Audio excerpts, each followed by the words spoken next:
So my question for you is, how did your work on previous shows such as Russian Doll influence your vision and direction for the Acolyte? How did my work on other shows shape the vision? I mean, certainly Russian Doll, I'd say. That was an intricate story, obviously, with the Groundhog Day element, having to keep track of this storyline that sort of spiraled down into the heart of what the story was about. And I hope we've achieved sort of the Star Wars version of that with this storyline, with the Rashomon elements and seeing things from two different sides, both between Amandla's characters. Am I allowed to say that? I am. Okay, great. Sorry, you guys. I'm still unclear on what I'm allowed to talk about. So where was I? I was talking about, oh yes, the duality and kind of flipping back and forth between who's good and who's bad. This is a point of view of one character. This is the other point of view from another character. So that's I would say that prepared me really well for the story we ended up telling here. Hi, Trisha Barr for Fangirls Going Rogue podcast. You, in the Acolyte, you're using one of my favorite archetypes, the witch. A lot of current storytelling is challenging patriarchal tropes about witches. What do you want to bring to the cultural perspective of witches? Well, I think that they, of course they're witches, and that's an element that George and Dave created with the Clone Wars. But I do think that my version of it is more about a collective that utilizes the Force differently than the Jedi do and would rather be left alone so that they can develop their own way of manipulating it, use it, whether it's for good or bad is kind of left up to the audience's interpretation of them. So I guess that's how I would be challenging the perspective. Hi, this is George and Josh Babe with the Hollow Files. Leslye, thank you so much. Really nice to meet you. Nice to meet you too. It seems that one of the great tenets of working at Lucasfilm is collaboration with so many different departments, individuals, things like that. As you worked on The Acolyte, did you consult with other filmmakers who had directed and written other Star Wars stories? I know Rian Johnson had directed one of your first scripts and then obviously did The Last Jedi. I'm not sure if you consulted with him or other Star Wars writers, directors in crafting The Acolyte. Well, it's interesting. I worked so closely with my designers, and all of them were very well versed in either their fandom for Star Wars or their understanding of it aesthetically. And also, they were very familiar with the aesthetic of the High Republic as well. So we did a lot of trial and error. We did a lot of collaboration. We did an enormous amount of presentations to each other so that all the departments were on the same page. So I do think that that really was the key to making a show like this one. You can't do it on your own. It's got to be between you and your team. Hi, James Burns from Jedi News here. Thanks for taking the time to talk to us. So my question for you is, there's a lot of people out there that have never ever read anything from the High Republic because they just, tune into the films and watch content on Disney Plus. So how would you pitch The Acolyte to them?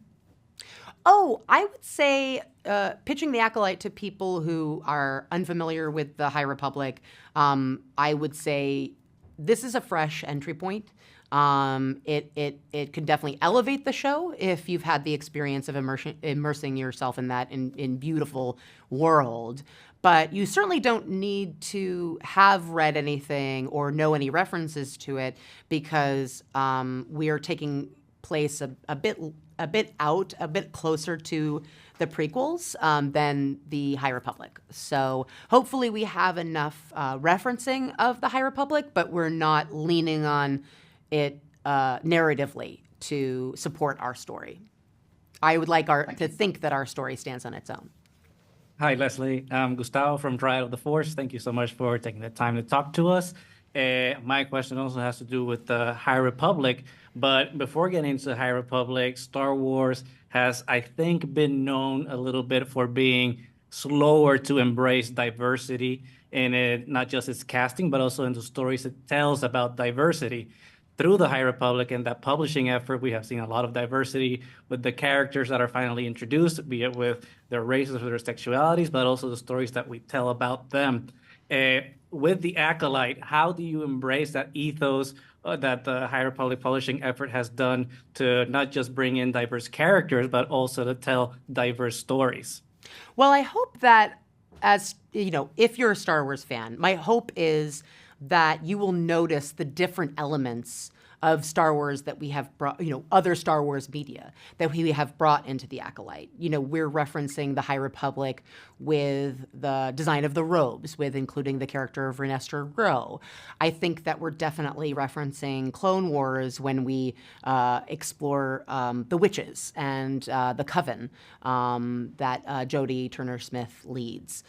So there's that. I think a lot of the fact that we're using practical elements, we're using real sets, that really, I think, lends itself to the original trilogy. And then where the Jedi are in their trajectory is very close to what ends up happening to them in The Phantom Menace. So hopefully we're merging a lot of those storylines to feel more diverse and hopefully exciting because of that. Hi, Leslye. Jason of This Dad Reads here. This is a big moment, like we've been saying, for the Star Wars book community. I just want to know, what message do you have for the High Republic book fans out there in anticipation of the release of The Acolyte? Oh, I want to say I love you. Thank you for investing in a world and an era that I think is so new. And I definitely had that experience working on Acolyte. You're diving into something that isn't referencing the live action canon or the Skywalker saga. So you're willing to dive in at a particular entry point and enjoy the stories of the Jedi and what George created in a different context. So I would hope that you have a similar experience watching The Acolyte. Thanks for chatting with us. William Devereaux from the Ion Canon podcast. George Lucas loved symmetry and parallels in Star Wars. In many ways, The Acolyte feels like a reflection of The Phantom Menace, kind of as you alluded to earlier. From the use of the Force to create life, to the Jedi testing process, eventually admitting an older child to be trained as a Jedi. And of course, twins are a Star Wars staple. I'm assuming this was intentional. And if so, how did you balance drawing the parallels of The Phantom Menace and other films without making it feel too similar? It was difficult, for sure. You want to hit all the particular tropes that make something feel Star Wars. Like I said, those practical sets, the familial clashing, the struggle between master apprentice, father daughter, sister sister. All of those things, I think, are elements of George's stories. Ahsoka and Anakin, Luke and Anakin, Obi-Wan and Anakin. I was hoping to embody that particular, all of those particular tropes and elements. It was daunting. Hopefully we've achieved it in a way that feels both fresh, but also very reverent to what George has created. Hi, Leslye. It's Charlotte and Caitlin from Sky Talkers. So great to talk with you today. You recently said in an interview that the episode The Wrong Jedi from the Clone Wars was a favorite and provided some inspiration to the Acolyte. What was it about that episode that stayed with you and maybe found its way into the Acolyte? Well, there are two elements of that episode that I think show up in the Acolyte. First of all, the wrongful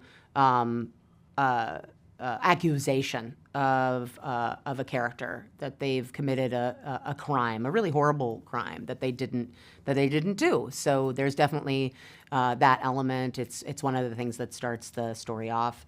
And then the other thing that I love about that episode is Ahsoka's choice to leave the Order, which is something I hadn't really tuned into as like an option that someone could do. So I loved the idea that Osha has left the Order and sort of created a life for herself outside of that identity. So those were the two things from that episode that I was extremely inspired by.